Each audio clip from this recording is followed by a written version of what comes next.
public banking, by the way, is increasingly important, and I'll show you some data later. How do we talk about the state as an investor, as a visionary dreamer, creating a new landscape, dynamizing in, not just crowding in, the private sector? And what does that mean for big questions that I want to address in a minute, but especially what does it mean literally for the terminology?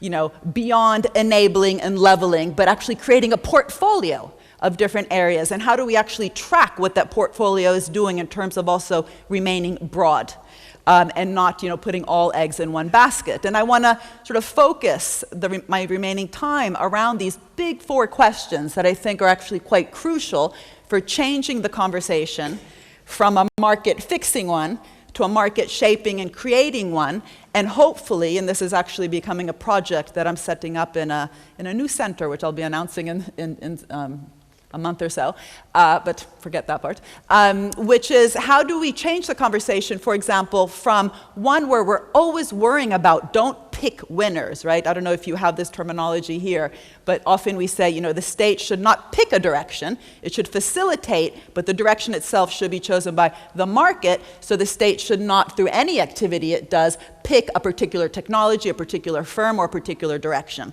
So this first point is to say, you know what? That's a stupid sort of question. We have always had to make strategic choices. There has been agency, consciousness. Almost everything that's interesting that has happened in the last 200 years was picked. The real question is how.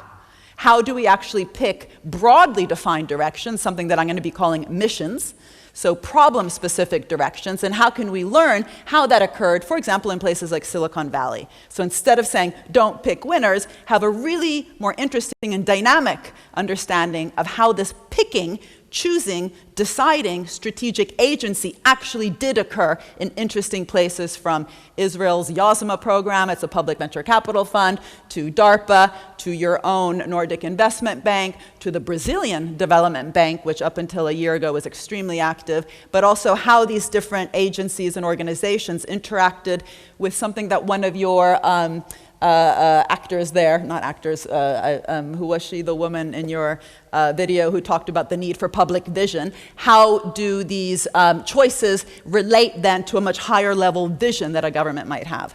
How do we talk about organizations within the public sector so that, or how do we build organizations in the public sector that are able to deal with this massive, if you want, challenge of picking? What does it mean to, for example, welcome failure?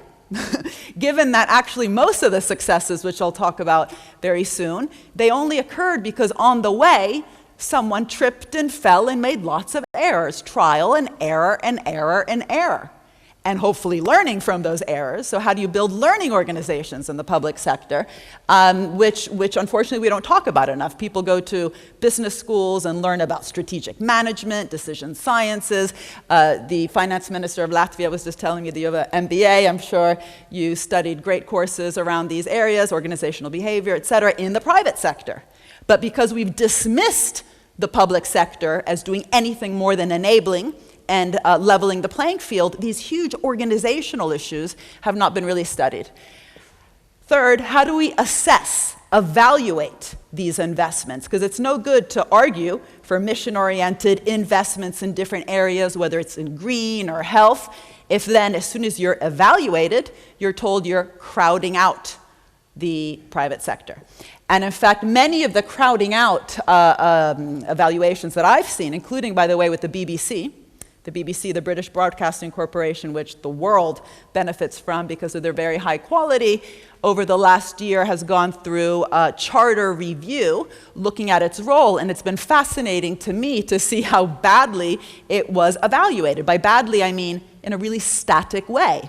If you are a dynamic public entity which has in fact shaped and created a market, or co-created the market, instead of just fixed it, what does that mean for creating evaluation measures which can capture that dynamic aspect? And lastly, since this is not just about socializing risks and privatizing rewards, but actually getting this new narrative of wealth as having been created collectively through different types of risk takers and investors, what does that mean for new ways that we can think about how to socialize also the rewards, not just the risks, in order to achieve greater public value, but especially in order to achieve that third aim that I put up in the beginning of inclusive growth.